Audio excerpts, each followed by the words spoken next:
qui me relève dans mes chutes, c'est Jésus-Christ qui combat pour moi dans mes luttes, c'est Jésus-Christ.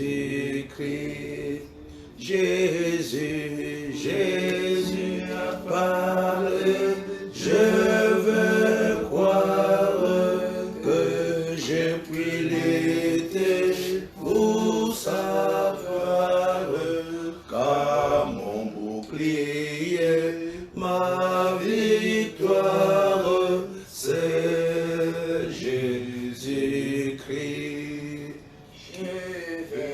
Je vais à mon Père, et ma joie, c'est Jésus-Christ. Je suis bien heureux de ma voix, c'est Jésus-Christ. Et si même dans la souffrance, mon cœur me parle d'espérance, c'est que j'ai mis ma confiance en Jésus-Christ.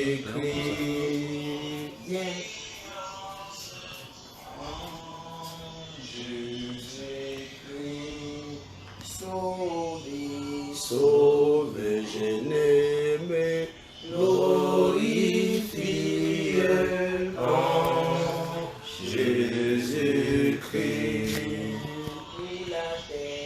Oh la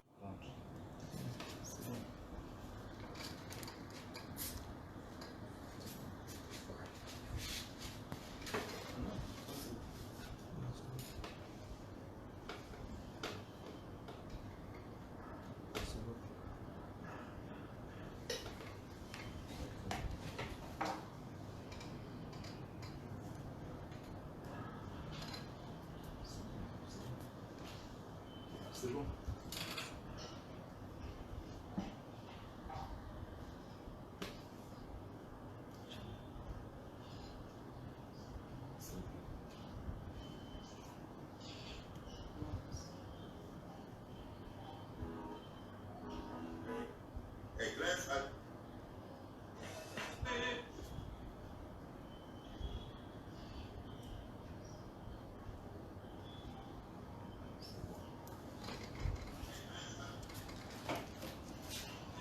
Nous voulons nous excuser pour tous ces petits problèmes techniques.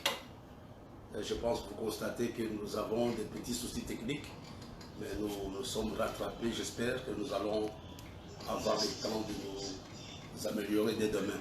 Nous allons prier pour recommander ce temps à la grâce de Dieu. Tendre Père, nous te bénissons et nous te glorifions pour la grâce que tu nous accordes ce matin de nous retrouver autour de ta parole. Nous voulons te bénir, notre Père et notre Dieu. Nous voulons te glorifier pour cette merveilleuse journée. Nous voulons te dire merci parce que tu es véritablement notre Dieu. Tu es véritablement notre Père. Nous voulons, ô notre Père et notre Roi, te recommander cette matinée. Et nous voyons tout ce que le diable est en train de faire, toute l'agitation du diable qui veut nous empêcher de pouvoir partager ta parole, qui veut nous empêcher de pouvoir intercéder, qui veut nous empêcher de jouir pleinement de tes grâces. Nous te bénissons notre Père, nous te bénissons notre Dieu. C'est la raison pour laquelle nous voulons ce matin encore nous tenir devant toi et crier à toi, notre Père et notre Dieu. La moisson est grande, mais il y a peu d'ouvriers. Nous te bénissons notre Dieu. Suscite les ouvriers dans ta maison, Seigneur. Donne-nous les hommes et les femmes, donne-nous les techniciens, notre Père et notre Dieu, pour que le programme, Seigneur, sur les réseaux sociaux puisse se faire convenablement. C'est la raison pour laquelle nous voulons remettre toutes choses entre tes saintes mains. Au nom de Jésus que nous avons ainsi prié. Amen. Amen. Nous voulons bénir chacun d'entre vous. Nous voulons encore une fois de plus nous excuser pour le retard avec lequel nous commençons ce programme. Nous voulons nous excuser pour tous les petits dérangements, toutes les petites complications que nous avons eues au début de ce programme. Ce matin, nous allons continuer avec le même thème sur lequel nous avons commencé à travailler depuis hier. Depuis quelques jours plus tôt, hier nous avons parlé des avantages de la révélation. C'était le message d'hier, les avantages de la révélation. Mais il y a un point important sur lequel j'aimerais ce matin revenir avant de passer à la suite de notre programme.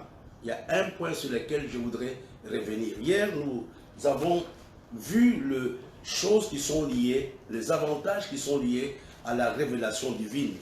Nous avons vu qu'il y a plus ou moins 6, on a parlé de la présence de Dieu, nous avons parlé de la consolation, nous avons parlé de la provision, nous avons parlé de la délivrance, nous avons parlé de la mission. Toutes ces choses ont été vues hier. Mais ce matin, pour commencer notre programme, j'aimerais prendre un seul aspect de ces 6 avantages que nous avons vus hier matin. Ce matin, je vais introduire cette matinée par l'importance de la présence de Dieu. Parce que nous avons vu que quand il y a la révélation, il y a automatiquement la présence de Dieu. Quand il y a révélation, il y a présence de Dieu. Et nous avons vu hier qu'il est impossible que nous sortions donc, du pays sans la présence de Dieu.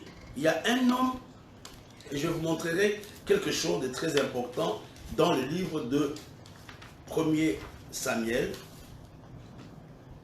chapitre 1er Samuel, chapitre 18. 1er Samuel, chapitre 18, verset 12. La Bible nous dit, Saül craignait la présence de David, parce que l'Éternel était avec David et s'était retiré de lui. Il y a des choses, mes frères et sœurs, que nous pouvons gagner dans la présence de Dieu. Et notre première partie de la prière de ce matin, c'est de dire simplement, Seigneur, nous avons besoin de ta présence. Prions ensemble au nom de Jésus. Seigneur, ce matin, nous nous tenons devant toi. Nous prions à toi ce matin. Nous crions à toi, nous disons, nous avons besoin de ta présence, Seigneur. Nous savons que sans toi, nous ne pouvons rien faire. Seigneur, c'est pourquoi ce matin, nous voulons que ta présence soit réelle en cette fin d'année dans l'Église. Que ta présence soit réelle dans nos différentes vies. Que ta présence soit réelle dans tout ce que nous sommes en train de faire. Oh, notre Père et notre Dieu, nous savons que sans toi, nous ne sommes rien. Nous savons que sans toi, nous ne pouvons rien faire. Mais ce matin, nous nous tenons humblement devant toi. Ce matin, nous crions à toi, ô Dieu puissant. Quel que soit l'endroit où nous sommes, nous avons besoin de ta présence.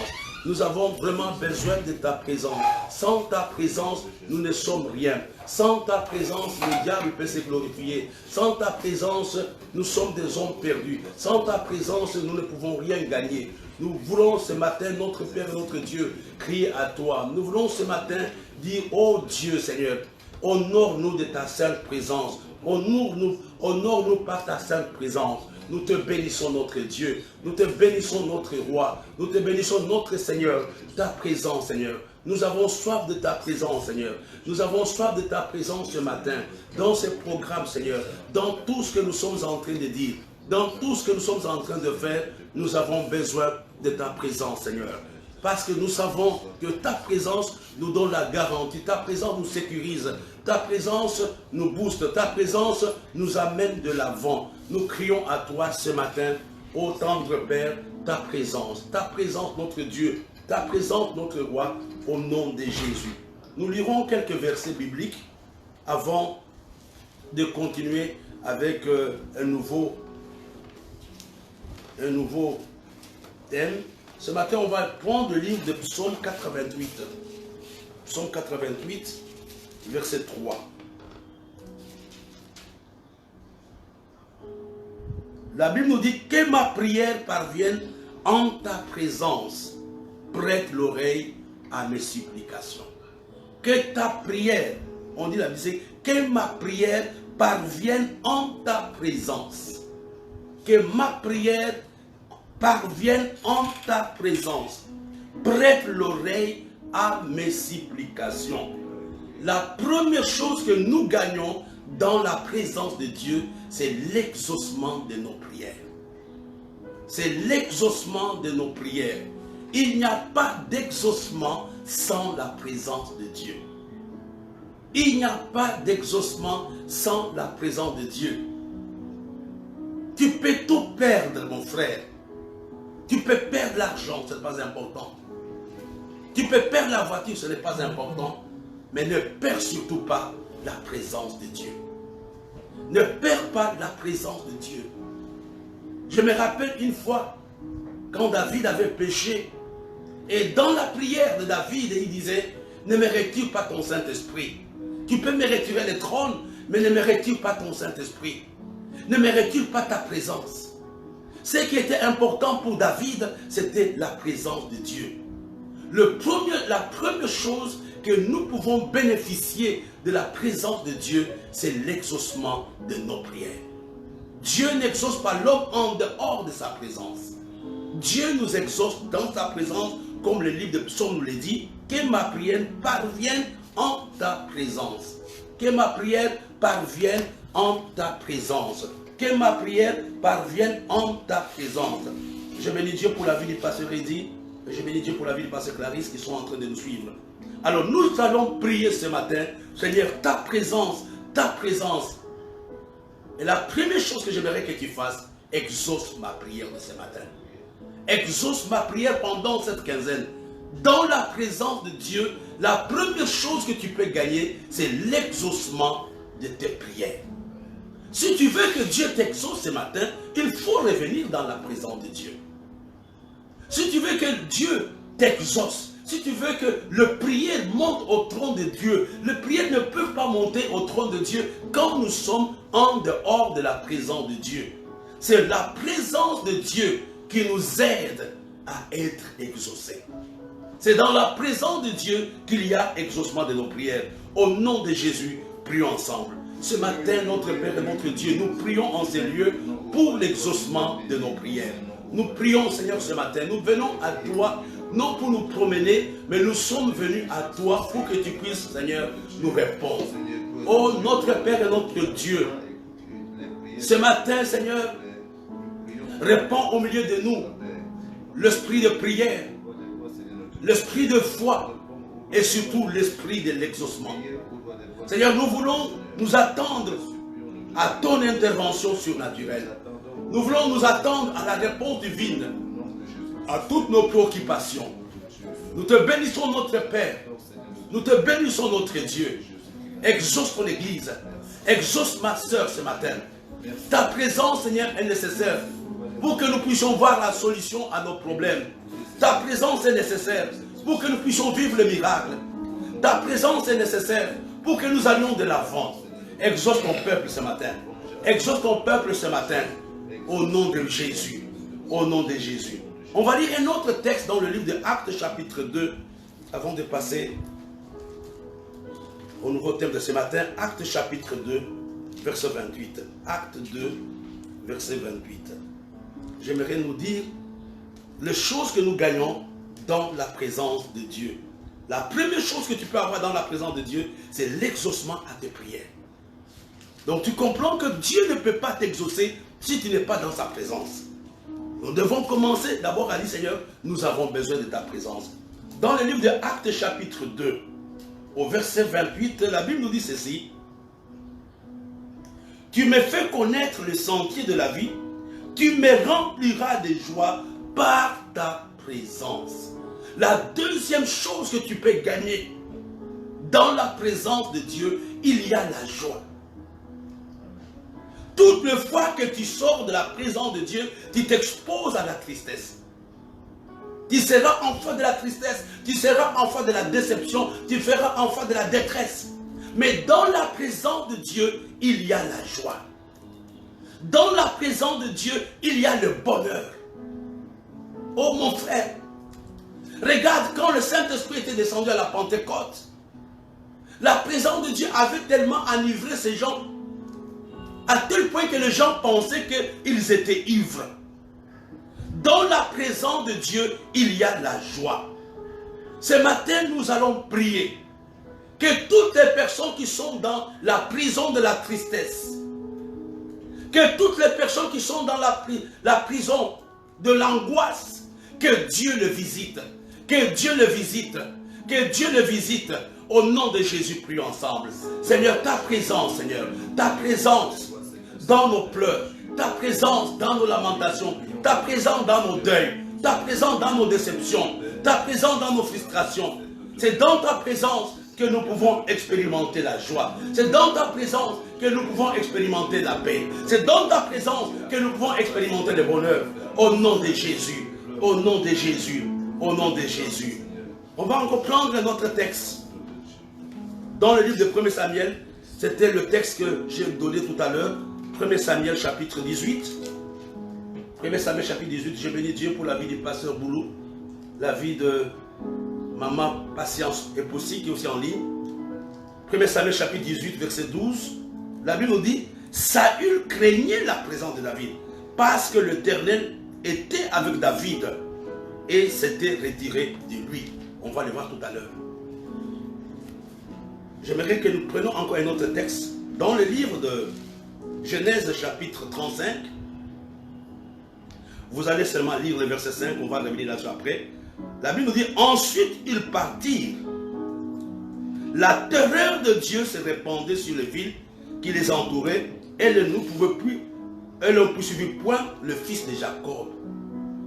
Dans la présence de Dieu, il y a la terreur. Tes ennemis ne peuvent pas te craindre si tu n'es pas dans la présence de Dieu. La présence de Dieu effraie les démons. La présence de Dieu effraie le diable. La présence de Dieu effraie le magicien. La présence de Dieu effraie le marabout. Dans la présence de Dieu, les ennemis ont peur de nous. Ils n'ont pas peur de ta beauté. Ils n'ont pas peur de ton âge. Ils n'ont pas peur de ton diplôme. Mais ils ont peur de la présence de Dieu qui se trouve en toi. Et tu comprends, dans l'église, ce dont nous avons besoin, c'est la présence de Dieu. Ce dont nous avons besoin ce matin, pendant cette intercession matinale, c'est la présence de Dieu. Dans la présence de Dieu, je nous ai dit tout à l'heure, il y a exaucement. Quand il n'y a pas la présence de Dieu, il n'y a pas exaucement. Dans la présence de Dieu, l'ennemi a peur. Dans la présence de Dieu, il y a la joie. Il y a la joie. La joie véritable, nous l'avons dans la présence de Dieu. Prions ensemble ce matin. Prions ensemble que cette présence, que sa présence disperse nos ennemis. Que sa présence disperse le magicien. Que sa présence disperse les limitations. Que la présence de Dieu disperse tout ce qui est contraire à la volonté de Dieu dans nos vies. Au nom de Jésus. Au nom de Jésus. Au nom de Jésus. Ta présence, Seigneur. Ta présence met terme à la sorcellerie dans ma vie.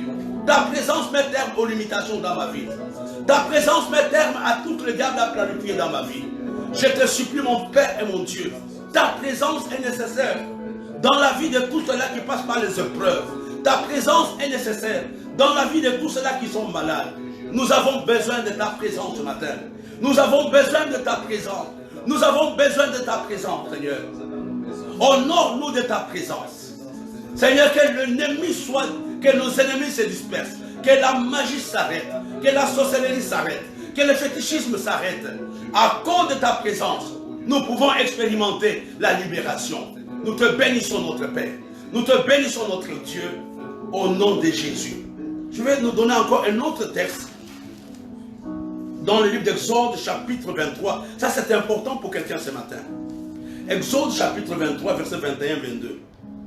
Exode, chapitre 23, verset 21 au verset 22. Tiens-toi, si tu gardes en sa présence. Écoute sa voix et ne lui résiste point, parce qu'il ne pardonnera point vos péchés, car mon nom est en lui. Mais si tu écoutes sa voix, et si tu fais tout ce que je te dirai, je serai l'ennemi de tes ennemis, et l'adversaire de tes adversaires. Mon ange marchera devant toi, et te conduira chez les Amoréens, etc. Une autre chose qui est très importante, que je vais dire à quelqu'un ce matin, c'est dans la présence de Dieu que tu reçois le réma de Dieu, que tu reçois les directives de Dieu, que tu reçois les orientations de Dieu. C'est dans la présence de Dieu. Ce n'est pas à la cuisine, ce n'est pas sur le Facebook, ce n'est pas sur le WhatsApp. présence de Dieu te donne la révélation. La présence de Dieu te donne les stratégies. Ici, on nous dit, tiens-toi sur tes gars en sa présence et écoute sa voix. Amen.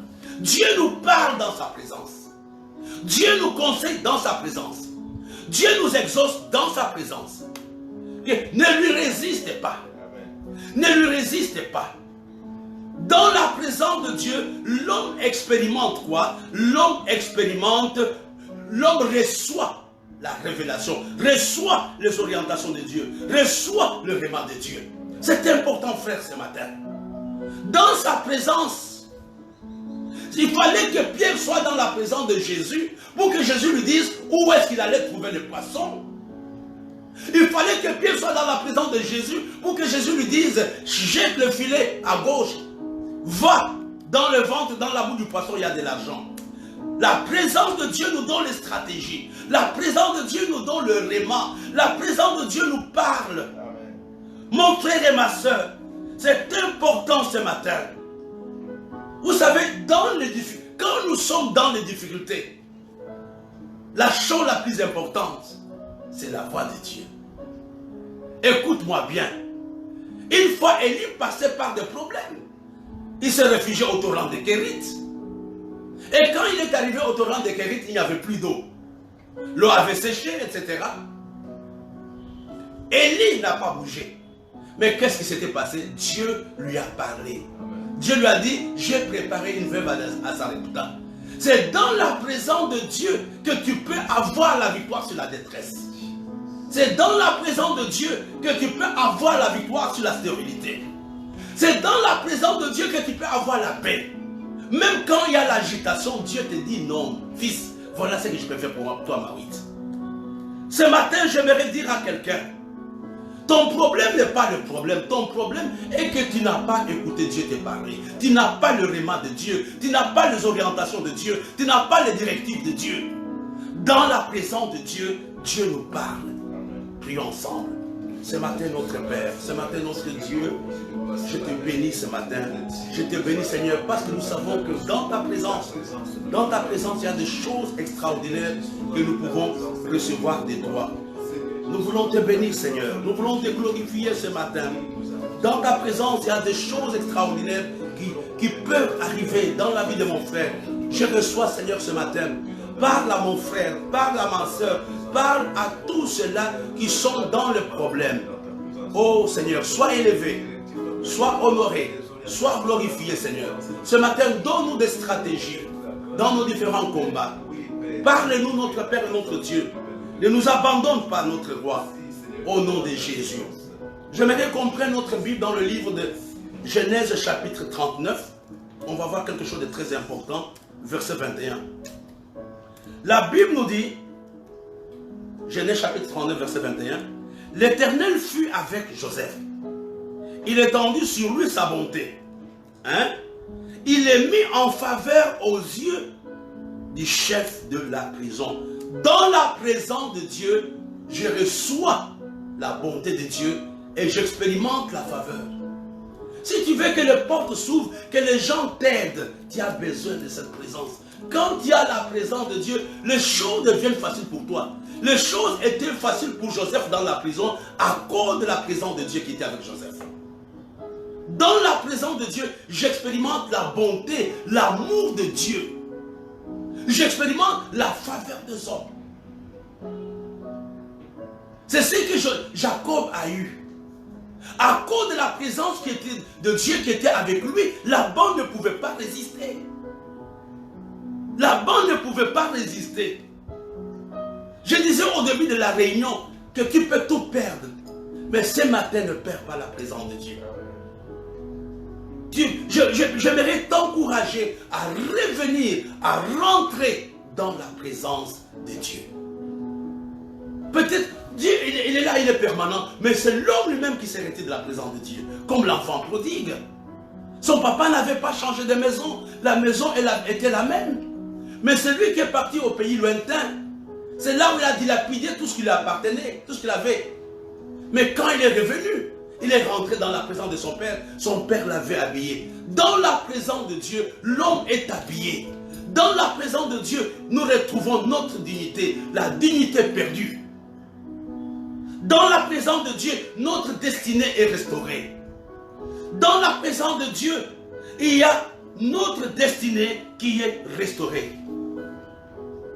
Tu comprends que c'est quelque chose d'extraordinaire, la présence de Dieu. Ça me fait trembler. Tu comprends? La contestation, c'est la présence de Dieu qui peut mettre terme à cela. Les désordres dans l'église, c'est la présence de Dieu qui peut mettre cela. La conversion authentique, c'est la présence de Dieu. Ce matin, nous prions, nous pleurons. Nous allons dire à notre Dieu, visite-nous, honore-nous de ta sainte présence pendant cette quinzaine de prières. Au nom de Jésus, prions ensemble. Seigneur notre Père, Seigneur notre Dieu, ce matin nous sommes en ces lieux.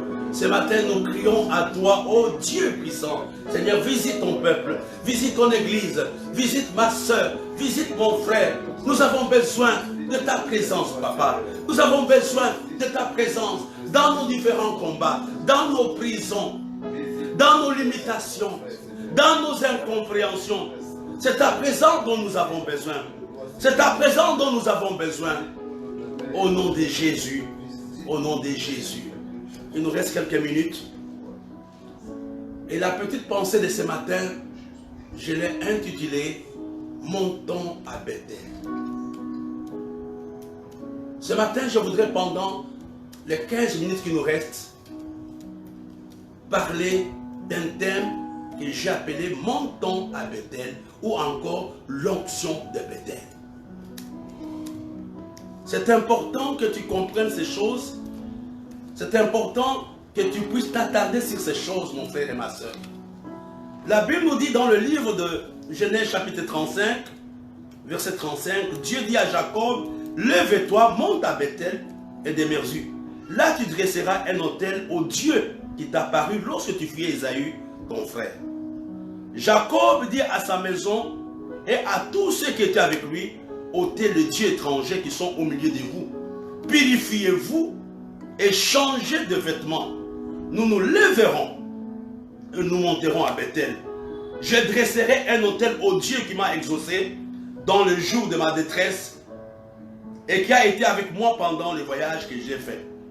Ils donnèrent à Jacob tous les dieux étrangers qui étaient entre leurs mains et les anneaux qui étaient à leurs oreilles. Jacob les enfuit sous le térébinthe qui est près de Sichem.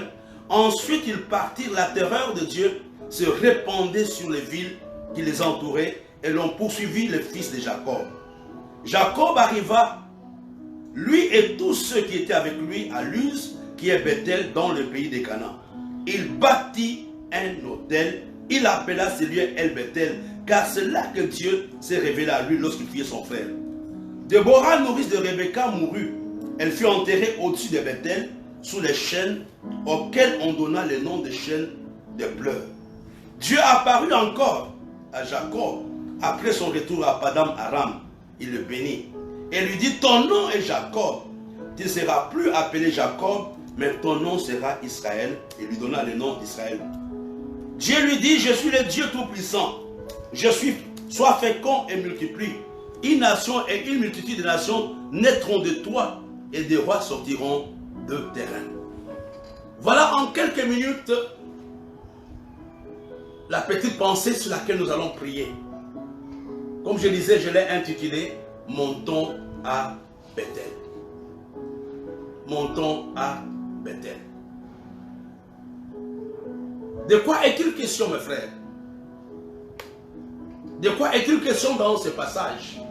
Quand Dieu va apparaître à Jacob, il dit, écoute, il faut monter à Bethel.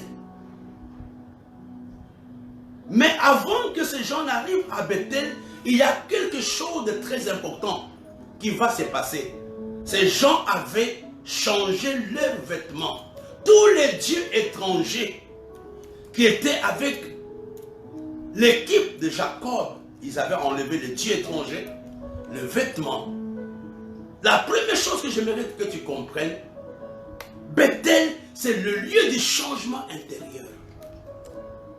C'est le lieu où l'homme accepte de se convertir. Beaucoup de problèmes, ça je le dis comme pasteur, que nous avons dans nos églises, nous sommes en face des hommes et des femmes non convertis, qui ne sont jamais arrivés à Bethel. Quand ils sont arrivés à Bethel, Jacob dit, enlevez tout le Dieu que vous avez, tout le Dieu étranger. C'est ce que je t'ai dit ce matin. Tu as besoin de dire à Dieu, Seigneur, j'aimerais que tous les dieux étrangers qui sont avec moi ce matin périssent. Tous les dieux étrangers ce matin, j'aimerais que ces dieux étrangers périssent. Tu as les dieux étrangers qui sont avec toi. Tu as les dieux étrangers qui sont avec toi. Il faut que ces dieux ce matin meurent. Il faut que tous ces dieux que tu les mettes de côté. Bethel, c'est l'endroit où j'accepte d'être dépouillé par Dieu, par l'esprit du monde, par l'esprit de l'Égypte, par l'esprit de la maison de la bande du Seigneur. Enlève-moi toutes ces choses qui m'empêchent de jouir de ta présence. Ils ont enlevé tous les dieux étrangers. Dans le chapitre 31, c'était à Bethel que Jacob reçoit l'onction. Je reviendrai là-dessus demain. Mais il y a trois choses, je vais terminer par là, trois choses qui sont incompatibles avec l'onction de Bethel. Je reviendrai. Mais j'aimerais que tu comprennes, quand ces gens ont changé leur comportement, c'est à toi ce matin de dire, Seigneur, je vais quitter cette mentalité, je vais quitter ce langage qui ne te glorifie pas. C'est à Bethel qu'on construit les hôtels pour Dieu. Mais il y a quelque chose qui est important. Le verset 10. Dieu dit, ton nom est Jacob, tu seras plus appelé Jacob, mais ton nom sera Israël. À Bethel, ça prend pour toi. À Bethel, l'homme reçoit un nom nouveau. J'aimerais ce matin que tu dises, Seigneur, change mon nom. Tu as commencé cette réunion avec le nom de malade. Tu as commencé cette réunion, je ne sais pas quelle est l'étiquette qui se trouve sur ta vie. Mais monte à Bethel. À Bethel, Dieu changera ton nom. Monte à Bethel. Toutes les étiquettes que les hommes te donnent, toutes les étiquettes que les circonstances veulent t'imposer, tombent quand on est à Bethel. À Bethel, il y a changement de nom. À Bethel, il y a changement de nom. À Bethel, il y a changement de nom. Dis, ton nom ne sera plus Jacob, mais ton nom sera Israël. Est-ce que tu peux dire ce matin par une courte prière? Dis, papa, donne-moi un nom nouveau. Donne-moi un nom nouveau. Moi, Barthélemy, moi, Gloire, moi, Dauphin, donne-moi un autre nom. Parce que je suis monté à Bethel. À Bethel, Dieu te donne un autre nom. Je prie qu'à la fin de cette réunion, je prie après ces 15 jours, que l'église ait un autre nom, que toi tu aies un autre nom, que moi j'aie un autre nom. À Bethel, Dieu change le nom de quelqu'un. Ce matin, c'est ta prière. Peut-être on t'appelle stérile, mais à Bethel, Dieu te dira que tu es fécond. Peut-être on t'appelle échec, mais à Bethel, on t'appellera réussite, victoire, succès. À Bethel, Dieu donne un autre nom à ceux-là qui montent à Bethel. Dieu dit à Jacob, monte à Bethel, je vais changer ton nom. Il n'a pas dit je vais changer ton nom, mais il fallait qu'il monte à Bethel pour que Dieu change le nom de Jacob. Ce matin, je voudrais que tu dises à Dieu, le temps est arrivé pour moi, pour que mon nom change. Donne-moi un nom nouveau. Donne-moi un nom nouveau. Je ne vais pas traverser l'année avec les noms de 2021. En 2022, j'aurai un autre nom. Après ce programme, j'aurai un autre nom. J'aimerais parler à quelqu'un. Tu as besoin d'être à Bethel. Tu as besoin d'être à Bethel. Mais pour que Dieu change ton nom, toi-même accepte d'enlever le vieux vêtement. Ce langage qui ne glorifie pas Dieu. Cette attitude de mépris, etc. Mais c'est à Bethel qu'il y a transformation de l'homme. Je vais terminer avec 3 petites choses. Mes frères et sœurs, j'étais surpris quand j'ai préparé la réunion hier. Quelles sont les 3 choses, je termine par là, qui sont incompatibles avec l'onction de Bethel? Je vais terminer par là. Si tu as un stylo, note ces 3 petites choses. Non seulement l'onction de Bethel, l'onction en général. Que sont les trois choses qui ne marchent pas avec l'onction? Allons dans le livre de Psaume. Je termine par là, mes bien-aimés. Psaume 45, au verset 8. Psaume 45, verset 8. La Bible nous dit, tu aimeras la justice et tu hais la méchanceté. C'est pourquoi, ô Dieu, ton Dieu t'a oint d'une huile de joie par privilège sur tes collègues. La première chose, mon frère et ma soeur, qui détruit l'onction, qui combat l'onction, qui ne marche pas avec l'onction, c'est la méchanceté et l'injustice dans notre cœur. Ce matin, prie par rapport à cela. Nous sommes en général méchants. Un cœur méchant, un cœur injuste ne peut pas jouir de la grâce de Dieu. La méchanceté de notre cœur, la méchanceté dans nos propos, la méchanceté dans notre regard, la méchanceté dans tout ce que nous faisons, la méchanceté et l'injustice combat l'onction. Tu peux dire que j'ai l'onction, mais si tu n'es pas bon dans ton cœur, ton onction ne sert à rien. Et tu comprends que tous ceux qui rendent ministère aux autres doivent veiller à cela. Dis Seigneur, enlève toute forme de méchanceté dans mon cœur. Tu ne peux pas prêcher avec la méchanceté. Tu ne peux pas intercéder avec la méchanceté. Tu ne peux pas modérer avec la méchanceté dans le cœur. L'onction que tu vois n'est pas l'onction de Dieu. La Bible nous dit, tu aimes la justice et tu hais la méchanceté. Parce que tu hais la méchanceté, c'est pourquoi, oh Dieu, ton Dieu t'a oint. Tu reçois l'onction de Dieu quand tu mets de côté ta méchanceté et ton injustice. Il faut regarder autour de nous les actes de méchanceté que nous posons. À Bethel, c'est le lieu de dire, Seigneur, donne-moi un autre cœur. Je suis fatigué avec cette méchanceté. Il y a beaucoup de choses, tu le sais sciemment que tu fais du mal, mais tu continues à les faire. Il y a des choses, tu sais que tu blesses quelqu'un, tu détruis quelqu'un, mais tu continues quand même à faire la chose. La méchanceté détruit l'onction dans la vie de l'homme. La méchanceté et l'injustice. Quelqu'un me disait, c'est l'une des choses pour lesquelles l'Afrique ou l'Africain n'évolue pas à cause de la méchanceté. La méchanceté et l'injustice détruisent l'onction. La deuxième chose, voyons, dans le livre de Psaume 89. Psaume 89, on va terminer. Psaume 89, verset 21. J'ai trouvé David, mon serviteur, je l'ai oint de mon île sainte. La deuxième chose qui détruit l'onction dans la vie de l'homme, c'est l'absence de l'esprit du serviteur. Quand tu n'as pas dans ton cœur l'esprit des serviteurs, l'esprit des sacrifices, l'esprit de servir Dieu, l'esprit de servir les autres, tu ne peux pas être rempli de l'onction de Dieu. Dieu a oint David parce que David était son serviteur. J'aimerais t'encourager ce matin. A dit, Seigneur, enlève. Tu veux que ton onction augmente cette année? Commence à servir Dieu. Dans les petites choses. Quand tu commences à servir Dieu à n'importe quelle position, ton onction va augmenter. Dieu ne donne pas l'onction pour rien. Dieu donne l'onction pour que nous puissions le servir. Tu ne verras même pas que tu as l'onction si tu ne sers pas Dieu. C'est quand tu vas commencer à servir Dieu que tu verras que tu as l'onction ou pas. L'absence du service, de l'esprit de service dans le cœur des hommes est un obstacle à leur onction. Et on termine le dernier obstacle, le dernier élément qui est incompatible avec l'onction, c'est l'orgueil. C'est dans le livre de Philippiens chapitre 2, versets 7 à 9.